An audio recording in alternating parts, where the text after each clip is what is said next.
I'm Liz Larson. And I'm Bill McKenna. And together, we created the Cogno Movement system. And we'd like to welcome you to the New Life Perspectives radio show, where we're going to be sharing with you tools, tips, and ideas that are going to change your life.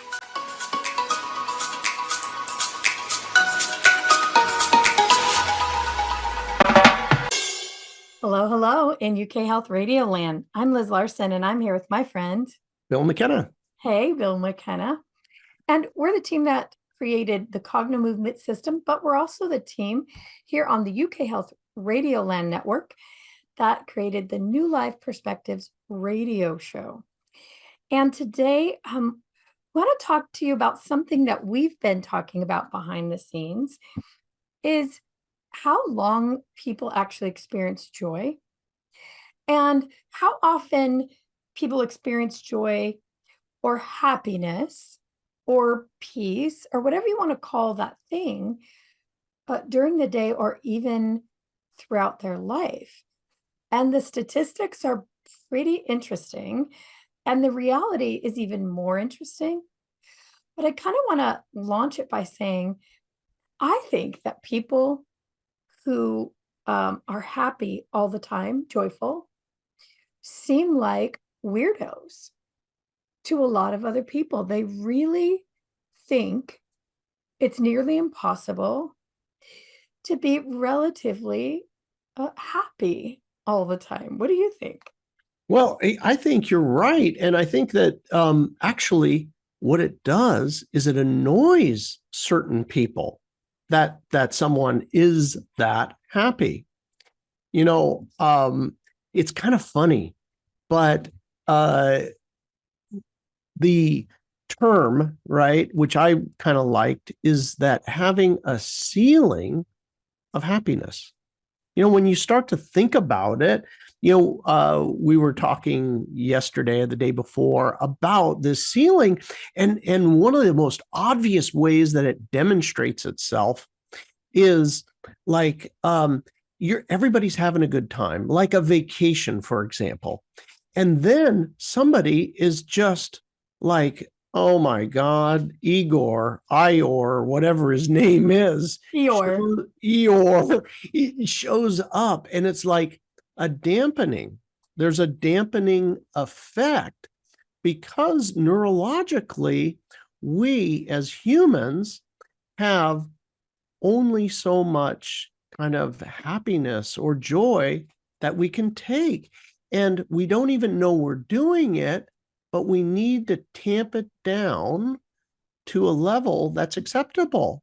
So if it's all going off around us, right, then oh yeah, I'm sick, I'm this, I'm that, I'm hurt, I'm emotionally hurt. You know what? I didn't get the rental car that we wanted, a Jeep, and now we're stuck in a Prius. And oh no, the trip is no good. I was really dreaming of this, and whatever. The interesting thing, I think, is in our family relationships when it shows up. This, for a lot of us, I think we can maybe relate to somebody in the family, and often it's a parent that's going to damp it down, right? A buzzkill. Right? As we say in the United States, that's a buzzkill, right? Yeah, but let's back up just a minute. You said something that's interesting. You said there's only so much happiness a person can take. And let's kind of start there, because there's something we know in the work with Cogno Movement that it reframes that just a little bit.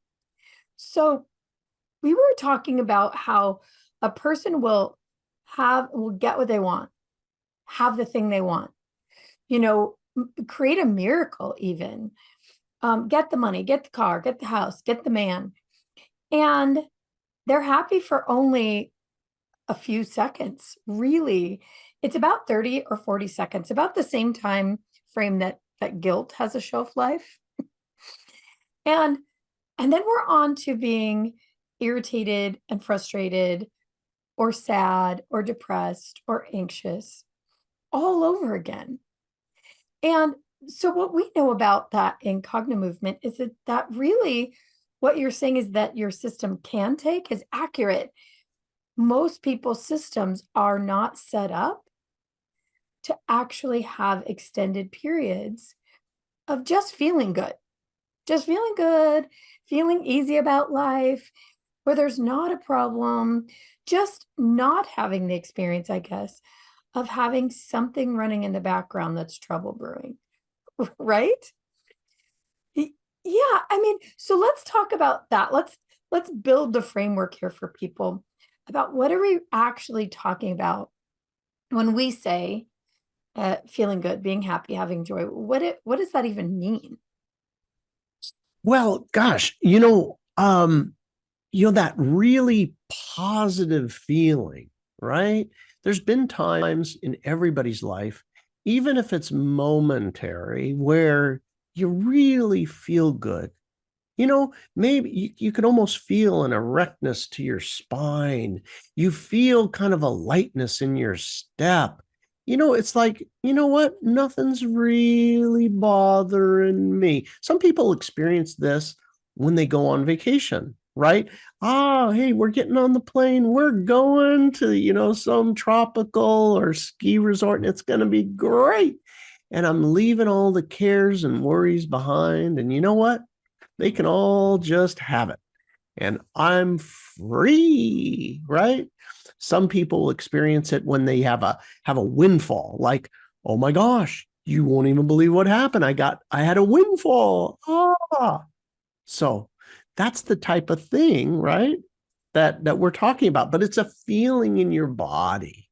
Yeah, I think what I'm referring to even is something bigger than that, that a lot of Cogno Movement people experience, people using Cogno Movement experience, but don't necessarily know how to put their finger in. And I'm thinking about almost like neutrality.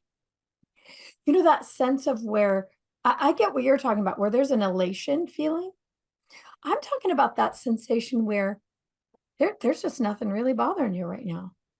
It's okay to just move through the day and smile at people and call a friend and, have a chat and really enjoy that. And then maybe enjoy a meal and gosh, maybe notice how good the food is and the atmosphere and maybe look forward to your spouse coming home. Oh, God forbid that one, right? Looking forward to spending the evening with your family, like just kind of dirt and through the day where it all just is like, okay, it's good. It's all right. Mm, You're yeah. all, everything's going to be all right. That thing, Yeah. I mean, there is that momentary elation, I think, of when you really get something, right? Right. Or even for some people being on vacation where there's a high involved. I think I'm not even talking about that. I'm just talking about in general, kind of feeling pretty okay with yourself. Because most of us don't have that. I'll tell just a tiny bit on myself. I've shared this many times, but my preset was frustration, just frustration. I would get ideas. I'm an ideas person, 1,000 a day. And I'd get a good idea, and then I'd be instantly frustrated that I did not have that idea 2 years ago, and that I'm not 4 years ahead on that project already. Immediately, my body, and this is the thing I think you and I are so adept at talking about because it's our work day and out. My body would literally get tension. I can remember it now. It'd be in the gut and in the throat. I felt clotheslined. Now, how ridiculous is that? I get an idea. Really, the idea is pretty exciting for about 40 seconds. And then I'm in, abject frustration. And this would happen to me day in and day out. I remember I traveled to Italy a lot, and it's my favorite place on the planet. And it's so beautiful. And I just feel at home, and my family's there. And I would have frustration running in the background about what I wasn't doing, about what needed to be done, about where I wasn't in life. I hadn't achieved the things. And maybe I would be future pacing, meaning imagining the future that maybe money things weren't going to be right. During that part of that time, I was running a big business, and I couldn't even let myself be happy or neutral. I'm going to say just neutral, where it was just okay to be where I was and enjoy that moment, because my body was in full frustration mode. I had that sensation of being clotheslined, but I couldn't actually put my finger on specifically what I was frustrated about, it, like on those trips. We talked about this yesterday. This is interesting, right? Yeah. Your body has a sensation of doom and gloom. It's probably happening, but you don't even know what specifically that's about. And I think probably 99.9% of us experience something sort of like that. What do you think?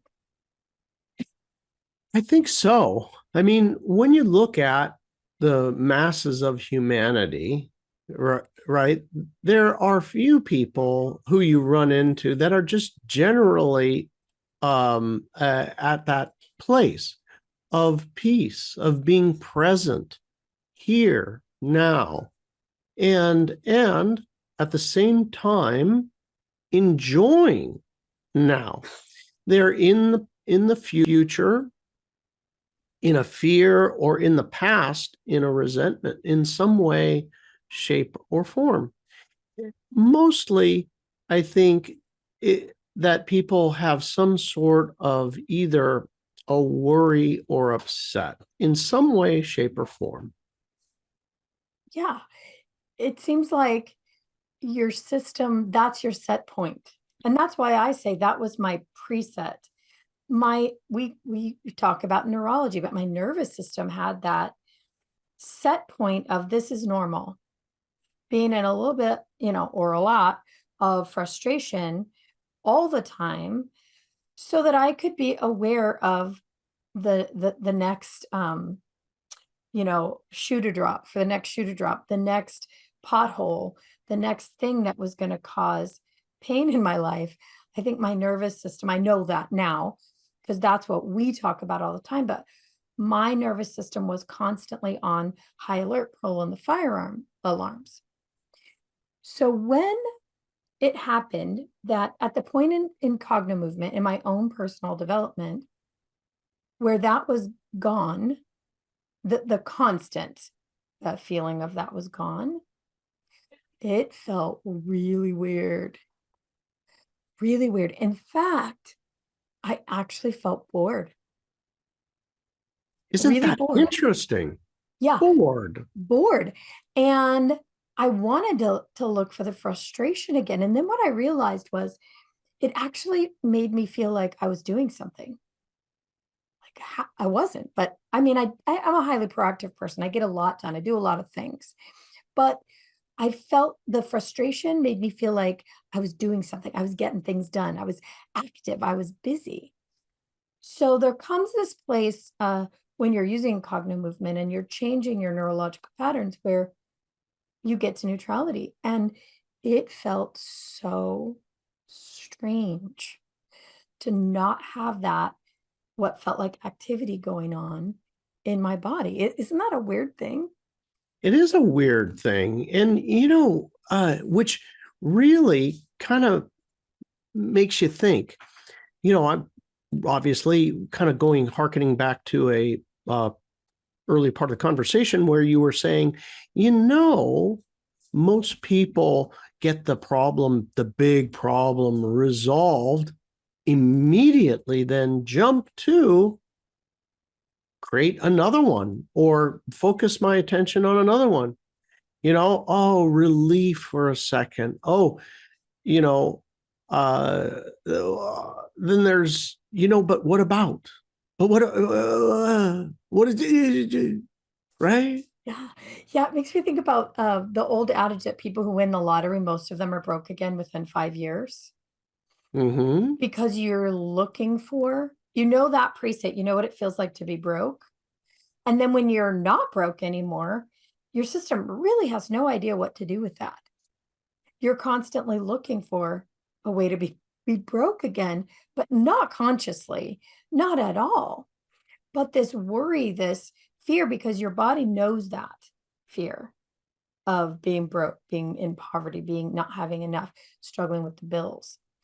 It knows that, but it really doesn't know what to do with, I got it all. I'm safe. It's all good. Yeah, it's a neurological set point. It has like the temperature, right? What they call, right, in aviation, you have your envelope of where you can operate. There is an upper speed, there is a lower speed that you need to maintain in a fixed wing aircraft in order for either the plane not to break apart or you to keep flying. That's the envelope of operation, right? And we have these envelopes in relationship. We have them in finances. We have them in our health.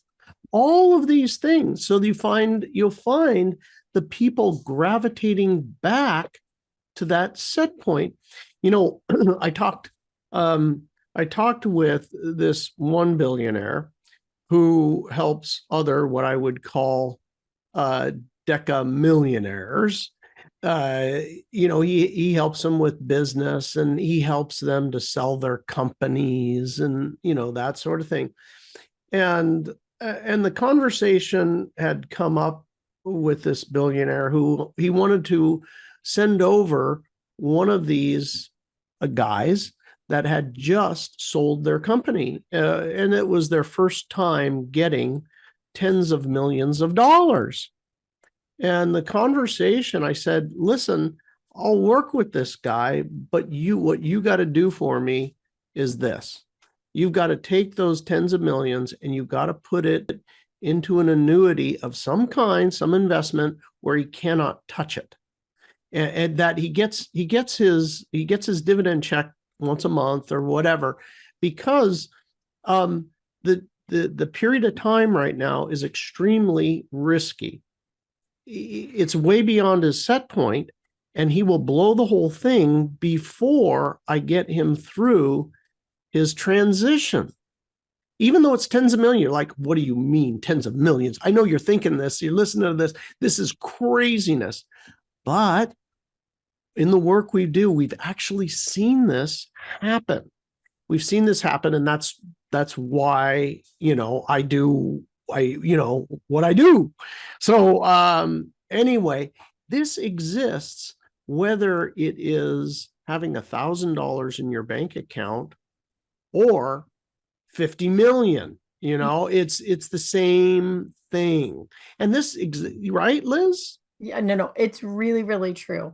So let's take our break, hear from the good folks at UK Health Radio Land, and when we return, let's talk about some of the reasons, because you're right, you see it again and again and again. And why does it happen? So UK Health Radio, take it away. Okay, and we're back. We are talking about this weird phenomenon where people, even when they get exactly what they want, they're still unhappy, or they spiral out of control, or they go back so fast to what they think they didn't want that your head would spin. So we're talking about people getting, tens of millions of dollars and needing to not be able to touch it so they don't spiral. I know someone who can create a business so fast and create so much money so quickly that you can't believe it. But as soon as those large amounts start coming in, they spend it so fast and get themselves so upside down in debt that they're literally, their hair's on fire constantly, 24/7. Now, this is, probably 6 businesses in, and you think if they could just slow down and get their overhead handled, get their mind right around it, they would have been a millionaire many, many times over by now.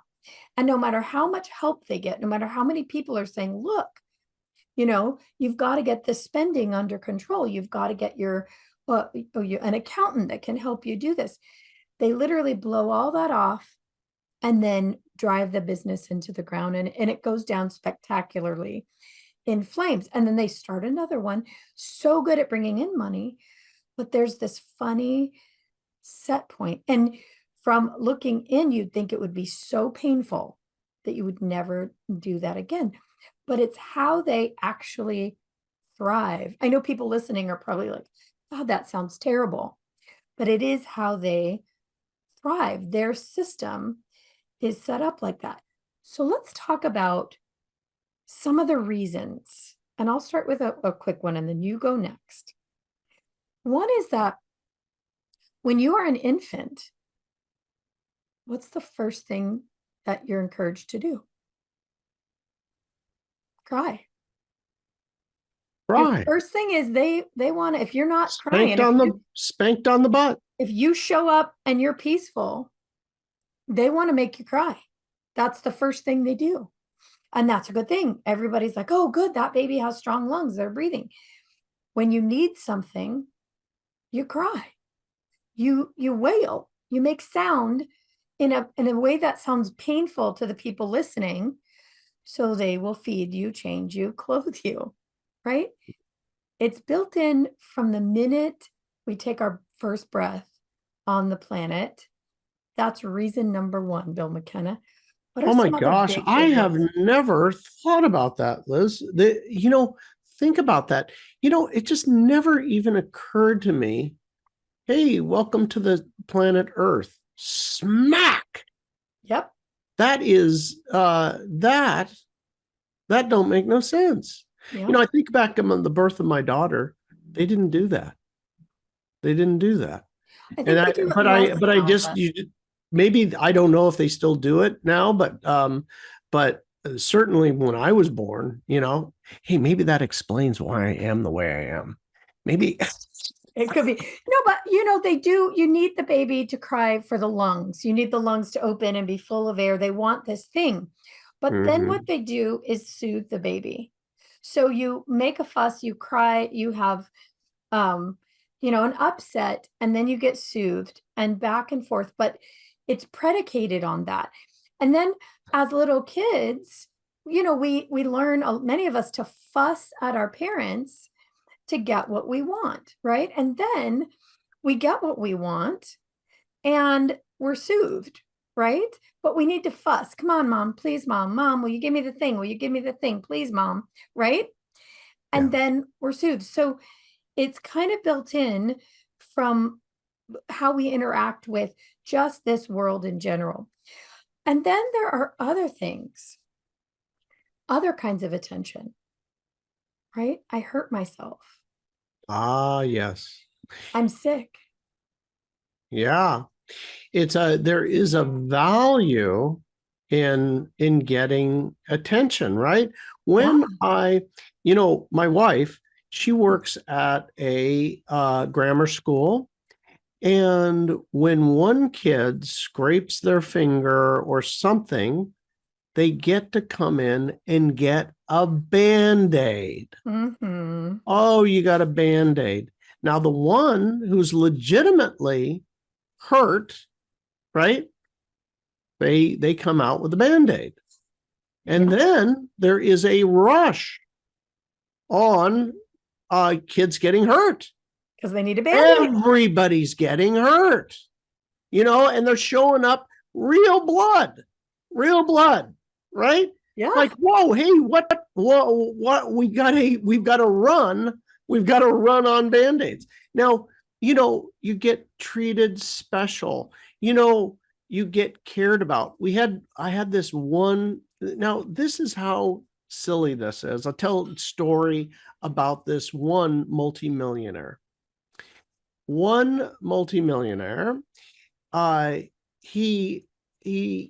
came to me and he says, you know what? I am getting sick. I am getting, like, I get better and then I'm sick again. It's one thing after the next. And it's going on for several months. And I am exhausted. I'm tired. I'm exhausted. And it's just one sickness after the next. And we end up doing a Cogno Movement session, and you won't believe it. So everybody, around the globe is listening to this, right? You're listening to this and you're like, what do you mean Cogno Movement? What? Okay. So I'll just real quick explain it. The work that Liz and myself does, what we do is we use a person's neurology, meaning their brain, their spinal cord, their eyes, and we can locate an emotional or an issue literally through the eyes, or we can locate it through the body. We can see it, right? You may have an emotional issue, but we know how to find the issue. And the person during the process, for example, one technique, not all techniques, but just one Cogno movement. Cogno movement's made up of hundreds and hundreds of techniques, but one technique is a position of the eyes. Now, every different position of your eyes is a different part of your brain, right? There's things that are hidden, stored in there. Well, during the session with this multimillionaire, why are you so sick all the time now? Turns out it's his girlfriend. When he gets sick, his girlfriend, he says, I feel so close to her. I have never in my life as a child or an adult been loved the way that she loves me. When I'm sick, she will wait on me hand and foot, and she cares for me so deeply. It makes me feel bonded with her. And I feel, he said, I feel love like I've never felt before. Now, why wouldn't you get sick? Why would you get better? If you're feeling so loved, why would you? It wasn't logical in his mind. Like he had no idea that's why it No happened. idea. No idea. And once he realized it, he was like, and we cleared it. And that's what you do, right? You clear it out. And we have a method of Cogno movement to clear that. But even when he just realized it, he was going, oh my God, this is the bunch of malarkey. This is so not, I don't need that. Right. I can be cared for. I can feel love, right?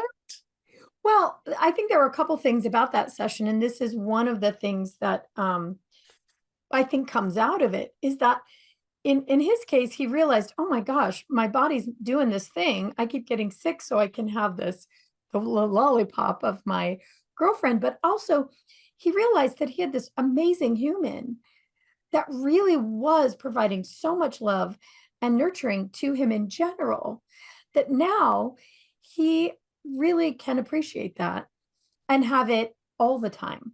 Exactly. Have that love, realize that that's what he really has, and appreciate it and be in it more often.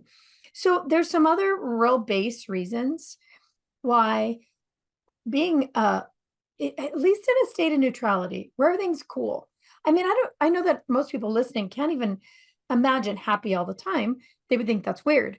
But just at neutral, everything's cool, is religion and society. And the reason I put them together is, at least here in the States, a lot of people grow up in just Christianity or Judaism.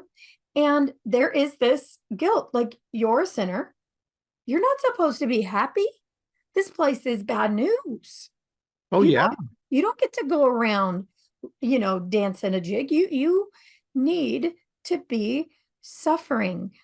I remember this story from the Bible.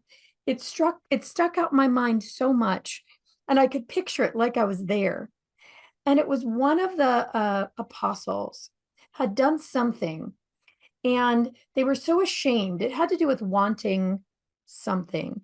I think it was the attention of Jesus, if I remember correctly. And he laid on his face on the floor, and they called it prostrating himself on the floor in just abject shame for wanting whatever it was he wanted. So when you're a kid and you hear those stories, even if you're not listening closely, that stuff gets stuck in your head. Yes. Are you offending God if you happen to enjoy your life? Yeah, right. Love, when I was growing up, love is for other people, not yourself. right? And Yeah. you Oh, that's some ego. If you, sort yeah. of, oh, you're some sort of, what do you love you love yourself? You want to catch a beating? That's a, Yeah. right? You better That's it. not Yeah. think too highly of yourself. Oh, no. That's Oh, bad. yeah, That's that is. pride. That's bad. Yeah. Right. Right. So what happens is this gets stuck as kind of a set point in your nervous system. I kind of talked about this, right? And like that billionaire helping the millionaire, is that there's a phonetic type of energy. It's like it's the lottery winner, like, and because that is literally, you can feel it in your body. So much more subtly it happens in relationship like that. It just happens so subtly, and you don't even think about it, and it seems so natural. Like, why am I so, things are going really well, it's a holiday, right? It's a holiday. Well, guess what? It's not going to be, I'm going to create I'm going to voice my concerns here. I'm going to be heard, in some way, shape, or form. How many people, they, they are like, I ain't going to Thanksgiving anymore, or I ain't going to Christmas, or I ain't going to Hanukkah anymore on account of, you know, because it's on. Why? Somebody there, right, has a feeling, right? And it's involuntary. You know what? A lot of us think that they're planning it, but really it just is a feeling that comes up, and then it gets expressed. It's a neurological driver. Yeah, that's true. Hey, let's take our break and hear from the folks at UK Health Radio. And we come back, we'll talk about some more of these drivers, because I think this is important for people to recognize the things that actually, I hate this word, but kind of trigger that righteous depression or righteous unhappiness. Oh So yeah. we'll hear from the UK Health Radio, and we'll be right back. How do you like that term, Bill McKenna? Righteous depression. Unhappiness. Yeah. I love that one, and here's we'll probably get some phone calls on this one right here, but I'm going to say it anyway. Now, how many of you, right? There are certain cultures around the world that have, it's more than just within the person, right? It'll develop within a culture. Yeah. Like, you know what? We are downtrodden. We enjoy our suffering. Like, Russia, right? Have you ever, when you think of, and the Russians, right? They are hardy, and there is a endurance of hardship. We live in a hard environment, and we are tough. We are Yeah. tough.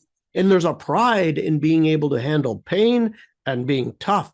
But you never really think of, like, oh, it's those happy Russians. It's those, No, the Russians are having you don't, they're right? so happy, they're having such a good time today. But no, but if you want work and hard toil and somebody who can endure hardship, get yourself a Russian. If but you know what I'm saying? No, I you know do. what I'm saying? Yeah, you're right. There are cultures that really do pride themselves on the hardship that they've endured and how much that has bolstered them or strengthened them or made them tough. I have another one that people are going to want to punch me right in the face for. And it's this righteous depression or righteous unhappiness from being a, a spiritually sensitive human. So let me frame this one out, because I know somebody just went, what? So in, the kind of people that we're around a lot and that I've been in for, the last 15 or 20 years, you have people who are sensitive psychically, physically, spiritually in some ways. And they will be constantly, I feel the energy. It's overwhelming me. I feel the energy. It's giving me a headache. Ooh, the energy's bad today. You rarely hear them say, wow, ooh, the energy's bright and shiny today.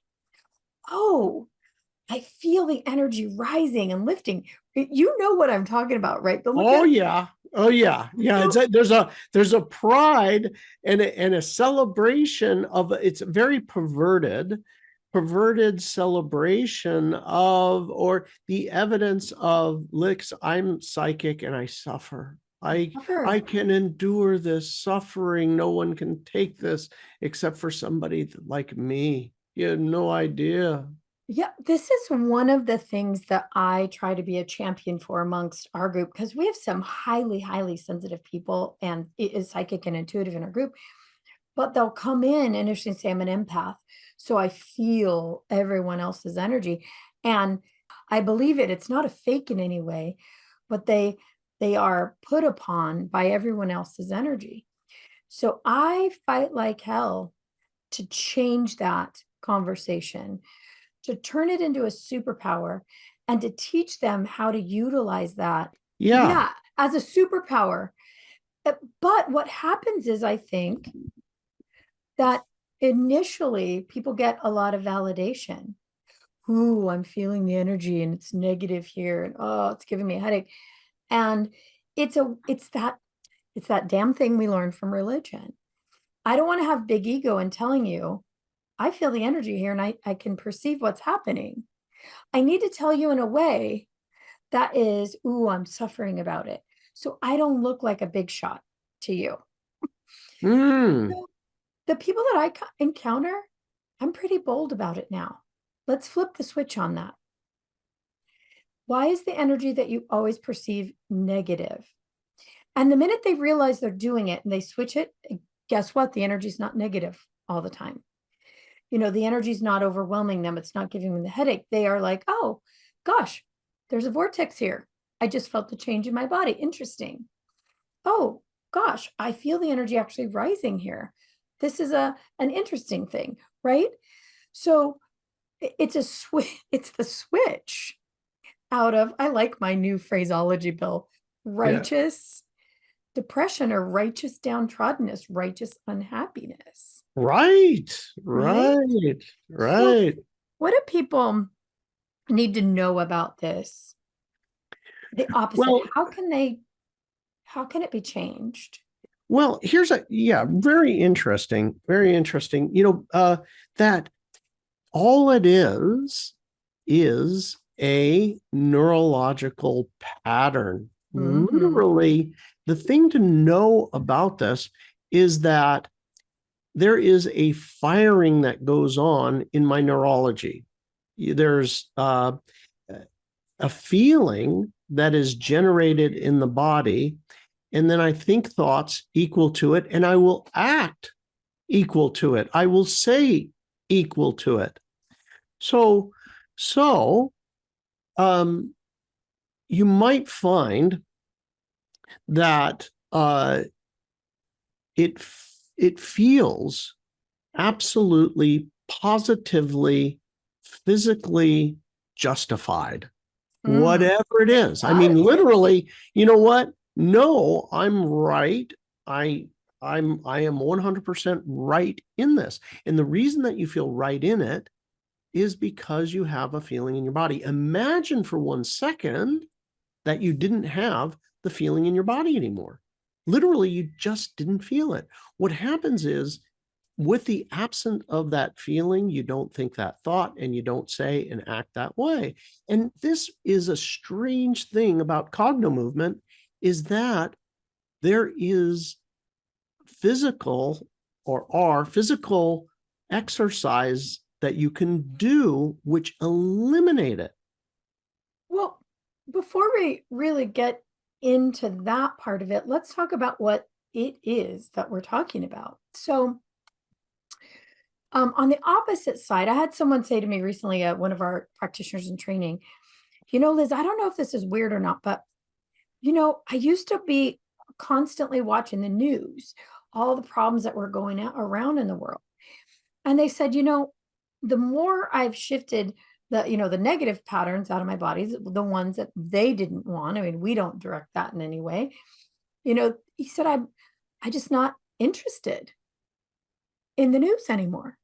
I said, oh, that's interesting. Why do you think that is? He said, well, I just don't feel like it relates to me anymore. I just Isn't don't that feel interesting? like those problems, they're really not mine. I know I'll navigate around that. And then my thoughts go to some creative thing that I want to do. And that's the it that we're talking about, right? That's what becomes possible when the body feels different, right? Hey, you know what? The way that that man put that, isn't that interesting? If you listen carefully to the words that that gentleman said, I don't feel like it relates to me anymore. You know, if you think back on your life, you know, for all of us, we've had situations going on around us that are horribly negative, and you're like, that doesn't really relate to me. I mean, I'm going to go have a burger. That's yeah. I know you got a thing going there, but I don't. All right, good luck with that. Yeah. You know, you know, but there are other things, right? That very much, even though you look at it, right? Does it really relate to you? Are you just using that to validate a feeling inside of you? Yeah. Okay. So think about this. We had a president that for some people, they think we're very unpopular. We're past that by multiple years now, but you have still people that are picking at that scab. They're still angry and they'll keep going back to the conversation, going back to the conversation, going back to the conversation.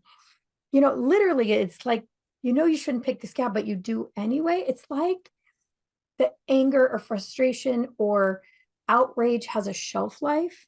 Remember, I was telling you this story on myself. I tell myself all the time. I recognized at some point that, when you're married, your spouse irritates you sometimes, especially if you're a wife. My husband is lovely, but he'd do some little thing and I'd be annoyed. And then my annoyance would have a shelf life, of a couple days, usually, right? Until my body was no longer a match to that sensation. And I really won't tolerate it anymore. I just don't. It's not a match anymore. It doesn't work. I don't want to pick that scab. Or if my husband does something that irritates me, and then very quickly I'm like, okay, we're past that and we're on having a good time again, right? Where before, like you were saying, I was 100% justified in being annoyed for a specific period of time. Like if you're gossiping about somebody, you all get together and you pick that scab and gossip, right? But there becomes a point, this is the it that you and I are talking about, where that doesn't really feel good anymore. And what feels good is to maybe talk about an idea or go on about, dinner and enjoying yourselves and laughing about something maybe on YouTube or right where that actually feels more like who you are. That's the shift that we're talking about. That's what becomes available when the preset is now, hey, cool. Yeah, right. You made a really great comment there that, I want to now talk about an idea, Mhm. because if you find that you're talking about a person, right? Yeah, they do this, and maybe it's related directly to you, like you do this to me, I did that, it's unjustified. I'm not getting my fair share. Whatever it might be, right? Or talking about another person, like, that person was blah, blah, blah, blah, blah, blah, blah. And they did Mhm. that, and you do blah, blah, blah, blah. That's the lowest form of basically consciousness. With that, you are not going to feel good. And if you notice that when you start elevating, you will start to talk about ideas, concepts, right? Other other things that are going to be really much broader and more interesting. Well, and when I say interesting, I mean maybe it's just interesting to us. At a certain point in my life, gossip was terribly interesting. I used to spend Yeah. every morning with one of my siblings. We'd have our morning call of just talking smack every Yeah. morning about people. And you know what? That was attractive.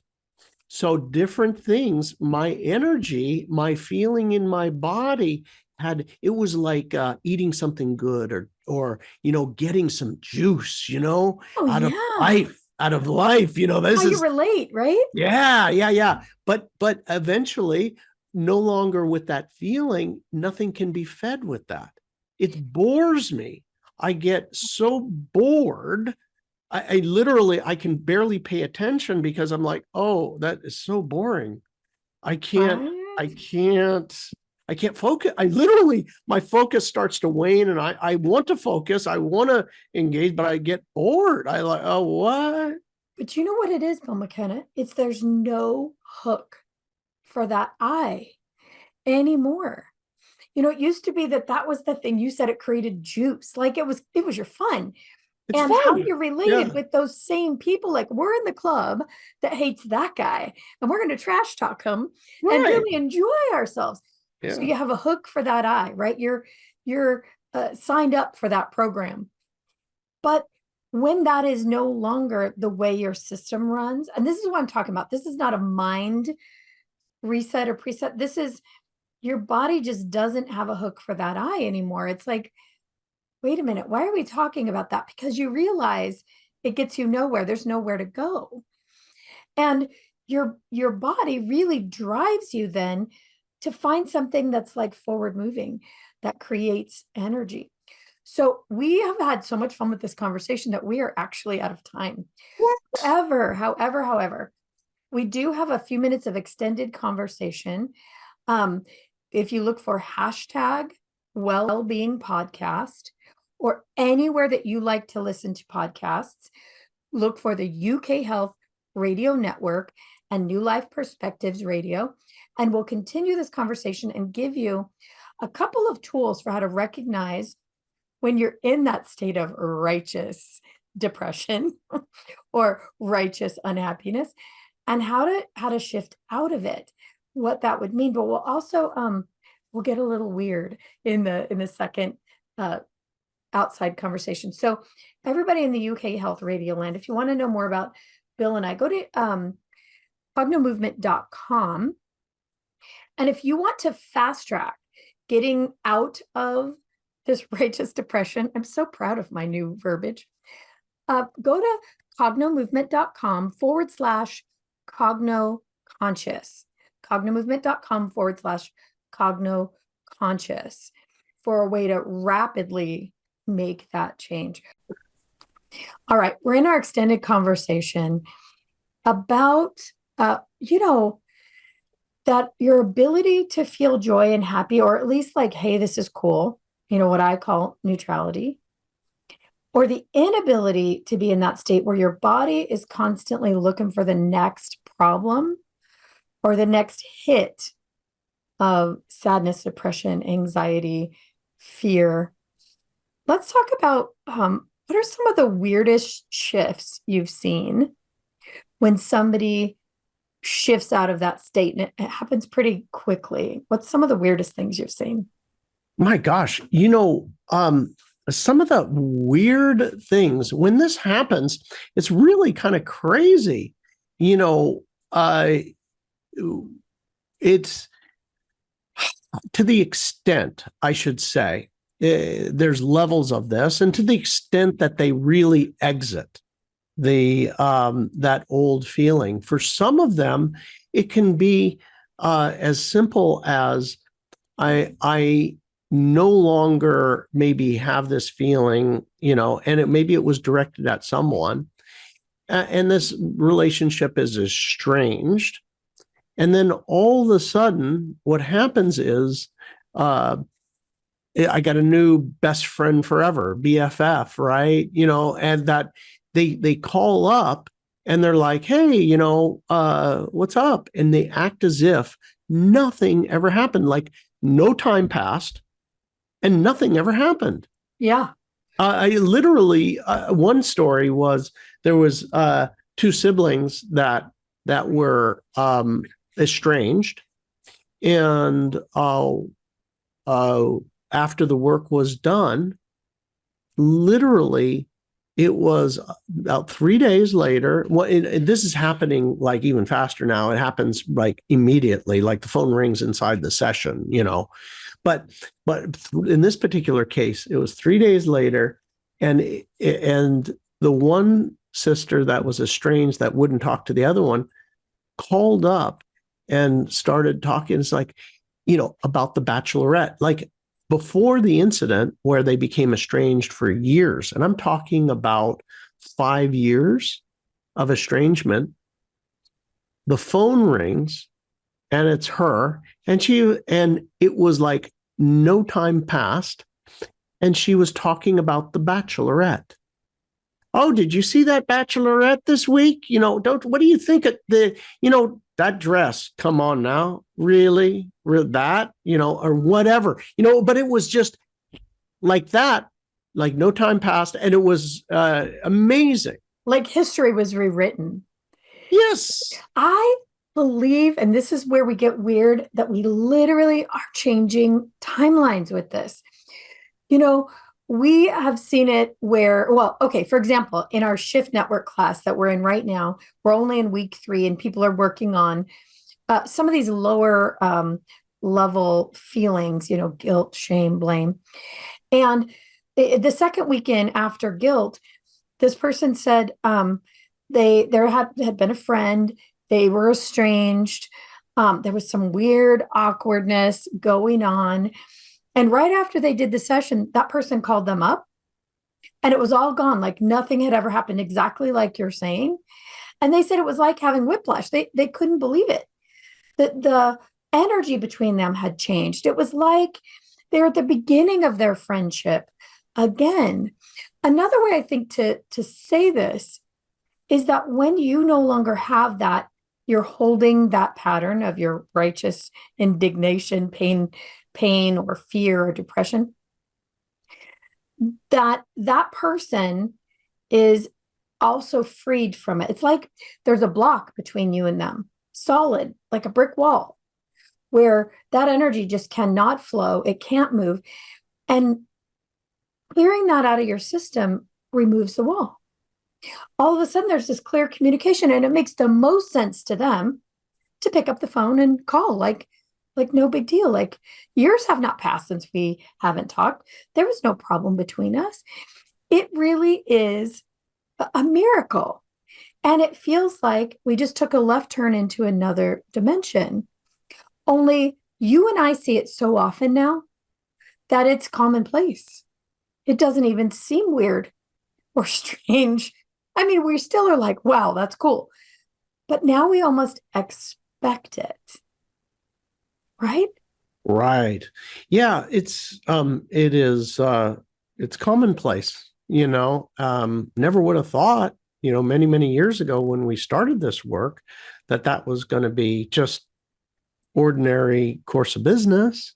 But, it's now it happens and we're not freaked out by it anymore, Yeah, in fact, it happens in manifesting quite a bit. And I didn't really think about this until right this minute that we will be frustrated with something. Even you and I in our business and Leah, our business manager, something isn't going our way. And then we'll go in, all of us agree, we'll do what we call doing the ball. We actually do a little Cogno session, and it's just to rewrite how we're feeling about the thing, because we know our physical bodies are coming up against what feels like an impossibility, a brick wall, right? For me, that's what it feels like. It always feels like a lot of tension and a push, and I'm frustrated. It's not going to work out like I want. And then we just address that sensation because we know that that's a hook for an eye that we no longer want to have. So we'll get together and we'll do a session individually or sometimes together. And then all of a sudden that thing changes in our favor in a way that a lot of times we couldn't even imagine that it would be that good, right? The world opens up when we're no longer a match to the thing that we perceive as negative for us. is pretty incredible. It really is. It really is. Yeah. We certainly have enjoyed that. Well, yeah, I mean, and it feels like having a magic wand. It feels like being in control of reality. And I know some of you out there who have never experienced that feel like, these people are full of it. But we see it every day. It's pretty commonplace now. And all it really is the shift in your neurology's attention. So is your nervous system focused on fear, anger, blame, pain, guilt? And I say your nervous system, which drives your thoughts, because that's what it is. Remember, I said when you're born, before you're born, the nervous system, that's what it's built for, is to keep us safe and alive. So it looks for problems. But when your nervous system shifts and knows, hey, pretty much everything is cool, I can focus my attention on something actually lovely or wonderful. That's just what happens. You start to see everything that's really pretty cool. And the people that match this new state of energy, that want to talk about ideas and cool stuff, right? That want to enjoy life, that want to have fun, that want to really be happy. So let's give everybody just a tiny little tool about noticing the tension in the body and really easily being able to release it, just to try it on. You want to do that? Yeah. All right. So let's have everybody, will you walk everybody through how to notice tension in their body? Or how? Yeah. All right. So here's a really simple technique, right? Let's just say all of us, you've got a situation in your life. Everybody's got one, the biggest problem in your life. And just notice, where do I have tension in my body? Where is that? Where specifically is that? And with that, interestingly enough, underlying it is your nervous system, your electrical system. Well, what do you mean by tension, Bill McKenna? So you're going to have a sensation. It's going to be a sensation somewhere in your body, an experience. It could be, my little finger has a sensation in it. I feel a tightness in my chest, or a pit, like something in the pit of my stomach, a stabbing feeling. My neck is stiff. My shoulders feel like I sure could use a massage. Anything like that. So underlying this is your actual electrical system that is causing this. And underlying that is some subliminal thought or feeling. And underlying that is an energy. So what we're going to do is just imagine for a second you're just going to relax that. That's it. Just allowing this to relax this area. And as you do, just noticing, and you can even just ask or observe. I know that's another good way of putting it. Observe it relaxing. Observe the energy relaxing. Observe the nervous system relaxing. Observe the physical body relaxing. And what you'll notice here is, if you continue this process, it will move. Literally, the tension will move to a different part of the body and out. And with that, you may find a perspective shift as well. So the next layer of that is allow yourself to feel that tension. I would like to say it almost feels like a tug of war somewhere in your body. And notice it, be aware of it. The noticing it a lot of times will collapse it, like, geez, I'm feeling tension in my body. The next thing you can do is take a big, deep breath in through the nose, and kind of drop down into the tension. I know that sounds weird, but actually let it be there as much as it is for now. Drop down into it. And as you do that, actively let the tension flow out at the same time. So it's a breathe in. And something that really helps if you're seated in a chair is to kind of just rock your pelvis forward and let your ribs drop down. So kind of that, not your shoulders, but your ribs. Rock yourself forward and let your ribs drop down. You can even do that rocking sensation, and it moves the spine. You're moving the spine, you're massaging the spine a bit. And it's also, if you move into a fetal position, that soothes. So you just take a big deep breath in, be aware of that tension in the body, really let it be there, and kind of on an out breath, rock yourself forward and let it breathe out. You will notice that shifts and changes. And the more you do it, the more your body gets the signal, oh, we don't really need to feel that way. We're safe. All right, you guys. We've really run out of time for good this time on this segment. We could talk for years on this because it's so exciting that you really can change your preset around your body. So any last thoughts before we go, Bill? www.cognomovement.com. Come on down and get your 2 free ebooks. There we go. Thanks, Liz. Yeah. All right. Thanks, everybody. We'll see you again next week. Thanks for being here with us on the New Life Perspective radio show. For more information or to find out more about the work that Bill and I do, please visit us at cognomovement.com or email us at info@cognomovement.com. See you again soon.